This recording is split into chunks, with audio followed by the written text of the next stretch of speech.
की तुम्ही किती गावठी बोलता, तुम्ही किती अशुद्ध भाषा बोलता. आता इथं बघा, हे 5 बोटं आहेत, ही सारखी आहेत का? नाही ना. एक लहान मोठा असं आहे ना. तर मी एका खेडेगावामधून आलेली आहे आणि खेडेगावामधून आले आता मुंबईला आले म्हणून काही लगेच मी सुशिक्षित होत नाही ना. मी म्हणणार नाहीये गावठी आहे म्हणून, पण जशा म्हणजे गावामध्ये खेडेगावामध्ये राहतात तशी भाषा असते त्यांची. नमस्कार, मी संगीता स्वागत करते तुमचं आणखीन एका नवीन व्हिडिओमध्ये. तर मंडळी, भरपूर सारे प्रश्न आहेत, त्याचं मी आज तुम्हाला उत्तर देणार आहे. माझ्या यूट्यूब फॅमिलीचे भरपूर प्रश्न मला कमेंट येत असतात की ताई तुम्ही डबे कसे देता, तुमच्याकडे मुली किती आहेत, किंवा तुम्ही कसे डबे देता, त्याची अरेंजमेंट कशी करता, आमच्याबरोबर शेअर करा. तर चला, व्हिडिओ स्किप न करता शेवटपर्यंत बघा. कारण की काय होतं, व्हिडिओच्या खाली कमेंट आली की त्याला ना प्रत्येकाला उत्तर द्यायला माझ्याकडे टाईम नसतो. कारण मला मेसचे डबे असतात, घरचं आवरायचं असतं, त्याच्यामुळे ना मला टाईम भेटत नाही. पण आता मी तुम्हाला सांगते सर्व. तर तुम्ही व्हिडिओ स्किप न करता शेवटपर्यंत बघा. आणि बघा, आता इथं मी लिस्टच घेऊन बसलेली आहे, प्रत्येकाचा प्रश्न याच्यात लिहून घेतलेले आहे. आता हा व्हिडिओ ना मी फ्रंट कॅमेरेने शूट करत आहे म्हणून तुम्हाला हे उलटं दिसत असेल, पण मी याच्यावरती नोट करून घेतल्या सर्वांच्या कमेंट. तर चला, त्याचं मी उत्तर देत आहे सर्वांचं एक एक करून. तर पहिली कमेंट असे आहे की मेसमध्ये किती मुली आहेत, तर त्याचं मी उत्तर सांगते बघा. तर मेसमध्ये ना मुली माझ्याकडे 6 आहेत. तर 6 मुली आहेत, तर प्रत्येकाला प्रश्न पडतो की मग तुमच्याकडे 6 मुली आहेत तर एवढीशी भाजी कशी बनवता, एवढीशी चपाती कशा बनवता, एवढंच राईस कसं बनवता, असं वाटत नाही का तुमच्याकडं मेसच्या मुली आहेत? तर सांगते बघा, माझ्याकडे 6 मुली आहेत. तर त्या आहेत ना, सकाळी 2, दुपारी 2 आणि संध्याकाळी 2 अशा आहेत. कधी कधी काय होतं, 1 पण असतात, कधी 4 पण असतात, कधी 5 पण असतात आणि कधी काहीच नसतं. तर आता प्रश्न दुसरा. तर त्यांचं म्हणणं असं आहे की तुमच्याकडे जर 6 मुली आहेत, मग 6 मुलींचं आणि तुमचं जेवण धरून एवढंसं जेवण कसं?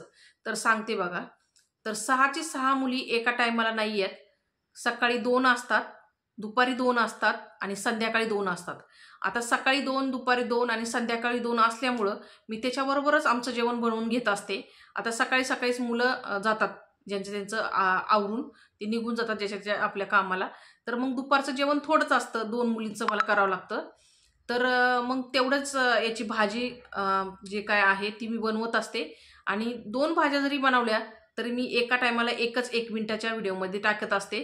मग त्याच्यामुळे तुम्हाला ती थोडी दिसते. तर हे तुमचं दुसऱ्या कमेंटचं उत्तर दिलेलं आहे. आता तिसरा प्रश्न आहे असा की तुमच्याकडे मेसच्या मुली आहेत, त्यांना दाखवा आम्हाला. तर मंडळी, मी तुम्हाला एक सांगते बघा, जबरदस्ती करून कोणाला घेऊ शकत नाही व्हिडिओमध्ये. त्यांना नाही आवडत तर मी नाही घेऊ शकत त्यांना.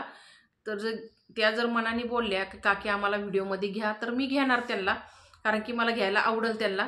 पण त्या येतच नाही, त्यांना आवडत नाही. आता प्रत्येकाची पर्सनल चॉईस असते, आपण त्यांना जोर जबरदस्ती करून घेऊ शकत नाहीये. तर हे तुमचं तिसरं उत्तर आहे कमेंटचं. आता मी चौथं उत्तर देते की आता मेसमधलं जेवण दाखवता, तुम्ही जेवत नाही का? तर मंडळी, मी तुम्हाला सांगते ना, मी मेसमध्ये 6 मुली ठेवलेल्या आहेत. तर दुपारी, संध्याकाळी आणि सकाळी तर त्यांच्याबरोबर थोडं थोडं जेवण होतच आहे. आता सकाळच्या डब्यांमध्येच मुलांचं आवरून जातं, तर घरी काय राहणारे फक्त मी. तर माझ्यासाठी मी जेवण त्याच्यातून काढतच असते. आता 2 मुलींचे डबे बनवले, त्याच्यामध्ये काही होत नाही का ॲडजस्ट, तर त्याच्यामुळं मी त्याच्यातच ॲडजस्ट करत असताना वेगळं काय दाखवायचं म्हणून मी मेसमध्ये भाजी बनवली का त्याच्यातूनच काढत असते. आमच्यासाठी जे जेवण बनवते त्याच्यामध्येच त्यांना पण मी देत असते. तर हे तुमचं चौथं उत्तर आहे चौथ्या प्रश्नाचं. आता जेवणाचे डबे कसे देता, म्हणजे कितीला डबा देता तुम्ही, अशा भरपूर कमेंट मला येतात की ताई तुम्ही आम्हाला त्याचं उत्तर द्या, आम्हाला पण मेस लावायची आहे. तर मी तुम्हाला सांगते बघा मंडळी, मेस ही फायदेमंदच आहे. आपली एक गृहिणी घरी काम करत असते, तिच्यासाठी 4 पैसे कुठून तरी यायलाच पाहिजे, काम केलंच पाहिजे. कारण की आत्ताची महागाई किती आहे, त्या हिशोबाने काहीतरी काम केलं पाहिजे. तर हा घरगुती आपला बिझनेस छोटासा चालावा, प्रत्येक गृहिणीने चालावा, त्याच्यातून तिला 4 पैसे भेटणार. तर मी तुम्हाला सांगते बघा. तर मी 1 भाजी आणि 4 चपात्या जर दिल्या डब्याला, तर त्याचे मी 80 रुपये घेते. आता तुम्ही म्हणता 80 रुपये जास्त आहेत, इकडं 50 रुपयाला भेटतं, तिकडं 40 रुपयाला भेटतं. तर मंडळी, महागाई किती आहे ते तुम्हाला पण माहिती आहे. आणि मी ना डब्बा बनवताना म्हणजे चपाती, राईस झाला, तेल झालं, हे चांगल्या क्वालिटीचं वापरते. जे आम्ही खातो त्याच्यातूनच मी मेसच्या मुलीला देत असते आणि त्यांना परवडतं, त्याच्यामुळेच ते मला पैसे देतात. असं नाही. आता बहुतेक जणांचे कमेंट मला येतात की ताई तुम्ही किती महाग देता. तर मी तुम्हाला सांगते बघा, जे आम्ही खातो, आम्ही ज्या घरात वस्तू वापरतो त्याच्यामधूनच त्यांना मी देत असते जेवण. म्हणून मी 4 चपात्या आणि 4 चपात्या, 1 भाजी 80 रुपयाला देते. आता दुसरा डब्बा म्हणजे 2 चपात्या, 1 राईस आणि 1 भाजी, डाळ आणि हे सर्व लोणचं पापड धरून मी 100 रुपयाला डब्बा देते. कारण की त्याच्याबरोबर राईस पण असतो, डाळ पण असती, परत एक सुकी भाजी असती, पापड लोणचं असतं. त्याच्यामुळे मी तो 100 रुपयाला डब्बा देते. आणि त्याच्यापेक्षा मी अजून एक मोठा डब्बा आहे, ते कधी कधी तरी घेतात मुली माझ्याकडून. तर ते असं आहे, 2 भाज्या सुक्या, 1 राईस आणि 1 डाळ आणि चपाती, लोणचं पापड आणि सॅलडमध्ये काय असं काकडी विकडी, कांदा टमॅटो असं आलतं.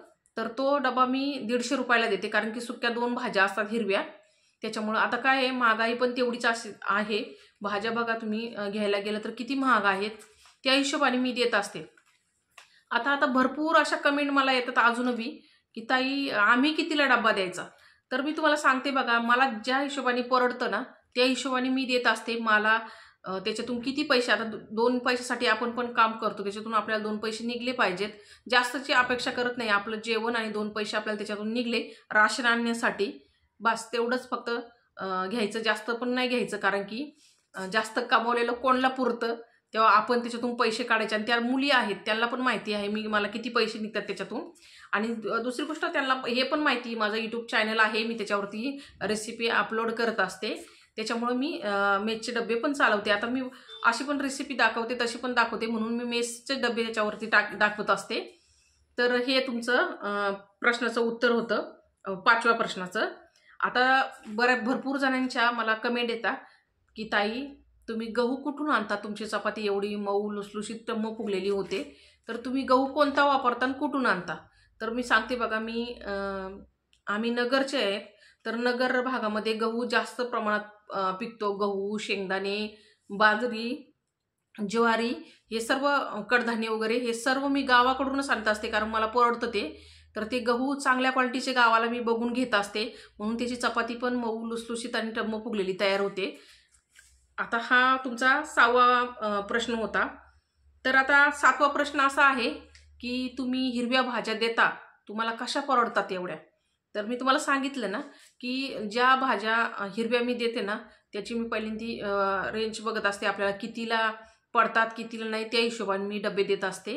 आणि म्हणून मला हिरव्या भाज्या परवडतात, कारण की घरी पण आम्ही बनवत असते. मग चला, प्रत्येक वेळेस महागच भाज्या भेटतील किंवा स्वस्तच भेटतील असं नाही आहे. कधी महाग पण असतात, कधी स्वस्त पण असतात, ॲडजस्ट करून घेते मी. आता 8वा प्रश्न असा आहे की ताई ऑनलाईन डबे देता का. तर मी सांगितले तुम्हाला, माझ्याकडे 6च मुली आहेत. मला जेवढं झेपतं ना तेवढंच मी घेत असते आणि त्याला जेवण देत असते. आता मला भरपूर याच्यावरती कमेंट पण येतात की तुम्ही छे हे काय मेसचं जेवण आहे का, असं मेसचे डबे भेटूच शकत नाही. पुण्यामध्ये आम्ही मेस लावली होती, तर तिथं असं जेवण आम्हाला भेटलं. तिकडं नांदेडला आम्ही डबे लावले होते, तिथं सफेद पाणी भेटत होतं. तर बघा, त्यांच्याकडे जास्त प्रमाणात डबे असतील, म्हणून तुम्हाला जे डब्याची क्वालिटी आहे जेवणाची ती तुम्हाला थोडीशी खाली भेटत. असं मी कोणाला नाव ठेवत नाही. प्रत्येकजण आपल्या पद्धतीनेच करतं, डबे बनवतं आणि विकतं. प्रत्येकाने पोट्या पाण्यासाठीच करतं, मी त्याला नाव नाही ठेवीत. पण माझ्याकडे फक्त 6 मुली आहेत, ते पण एका टायमाला.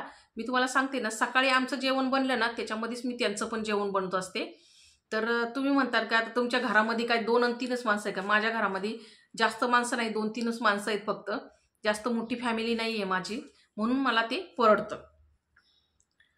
आता हे तुम्हाला सांगते बघा, हे सर्व कमेंटचं उत्तर मी तुम्हाला दिलेलं आहे. डबे कसे लावायचे, काय करायचं. आता प्रत्येकाचे मला भरपूर कमेंट येतात, आम्हाला चालू करायची मेस, आम्हाला त्याच्यावर थोडी माहिती सांगा. तर मी तुम्हाला कसं सांगू शकते की तुम्ही एवढ्याला डबा लावा, तेवढ्याला डबा लावा. आता तुम्ही आसपास जिथं राहता तिथं मेस असतीलच, किंवा तुम्हाला डबे ज्यांच्याकडून घ्यायचे त्यांच्या जॉबवर पण अवलंबून आहे, ते कशा क्वालिटीचं जेवण घेतील, एक भाजी घेतात का 2 भाजी घेतात, किती चपात्या घेतात किंवा किती राईस घेतात, त्या हिशोबाने तुम्हाला तुमचा खर्च निघून त्या डब्याची प्राईस लावायची असते. आता माझं कसं आहे, मी जे काही वस्तू आणते सर्व गावाकडून आणते.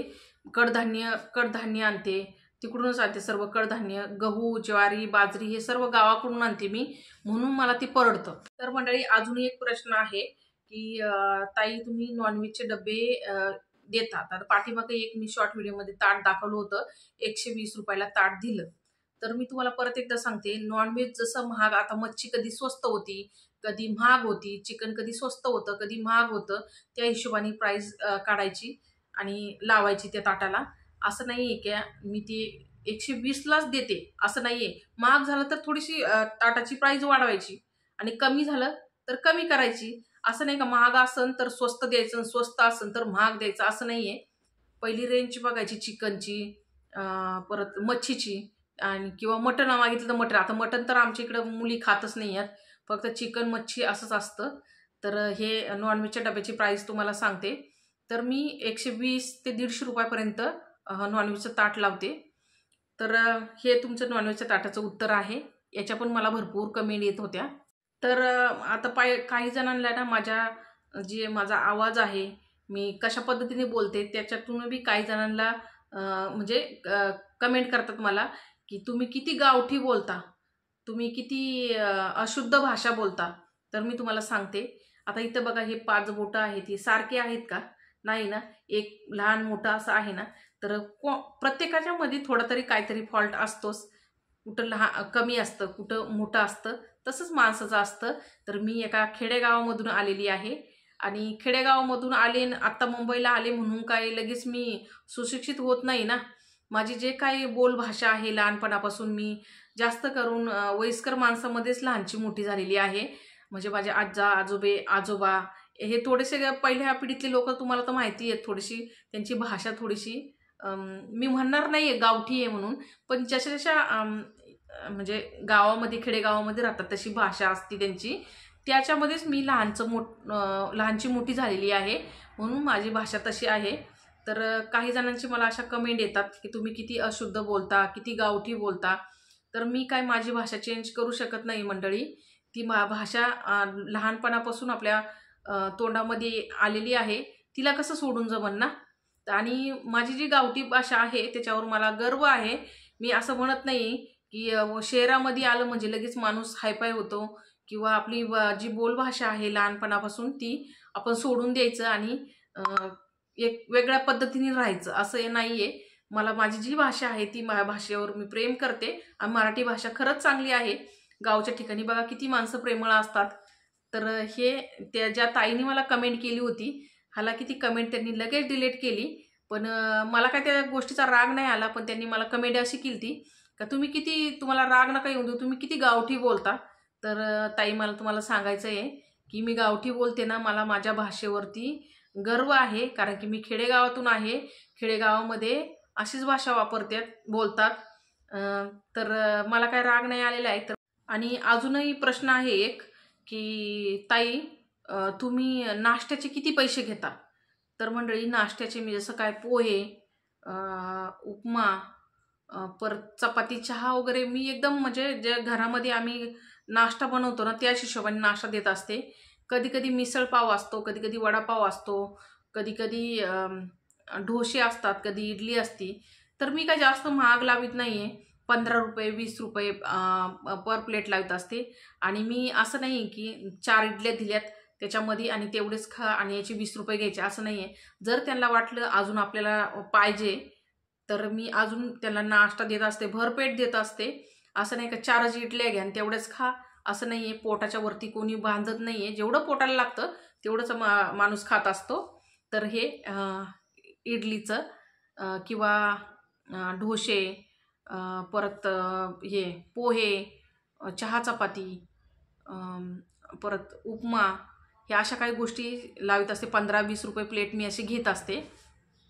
कधी कधी नाश्ता त्यांचा असतो, नाहीतर ते जेवणाचे डबे नेत असतात. जर कधी वाटतं मुलींना कंटाळा आला तर ते नाश्ता मागत असतात, तर त्या हिशोबाने मी त्यांना देत असते. आता आहे ना, बरेच कमेंट अशा पण आहेत, ताई तुम्ही महिन्याचे किती पैसे घेता. म्हणजे महिन्याचे किती पैसे घेता, तर मी तुम्हाला सांगते, मी महिन्याचे पैसे घेत नाही आहे. प्लेट लावली का प्लेटनुसारच देते. मग त्या आपल्या काउंटिंग करतात महिन्याचे किती प्लेटी घेतल्यात आपण, त्या हिशोबाने मी पैसे देते. आणि प्लेटचे तुम्हाला पैसे सांगितलेलेच आहेत ताटाचे. किती घेते मी. कोणी कोणी हाफ पण घेतो. हाफ हाफ जर घेतलं जेवण, चपाती 2 चपात्या भाजी जर घेतली तर मी 40च रुपये घेत असते. आणि 4 चपात्या भाजी घेतली तर मी 80 रुपये घेत असते. त्याची एक हे असते हाफ डब्बा आणि हाफ फुल डब्बा. तर त्याचं मायनस करून मी अर्ध काढत असते. त्या हिशोबाने पैसे घेते. तर मी काय महिन्याचे पैसे घेत नाही आहे. ताटानुसारच घेत असते. आणि जर तुम्हाला महिन्याचं जर ठरवून घ्यायचं असेल तर मी तुम्हाला सांगितले ना, तुमचा खर्च पूर्ण काढायचा. जे सामग्री वापरता तुम्ही, गहू, तांदूळ प्लस भाजी, तेल, जे काय असेल ते त्याचं सामग्रीचे पैसे काढायचे. आणि तुम्हाला पण 4 पैसे तुमच्या हातामध्ये आले पाहिजेत. त्या हिशोबाने त्याची ताटाची किंवा महिन्याचा रेट जे आहे तो लावायचा. आणि अशा पद्धतीने तुम्ही पैसे घ्यायचे.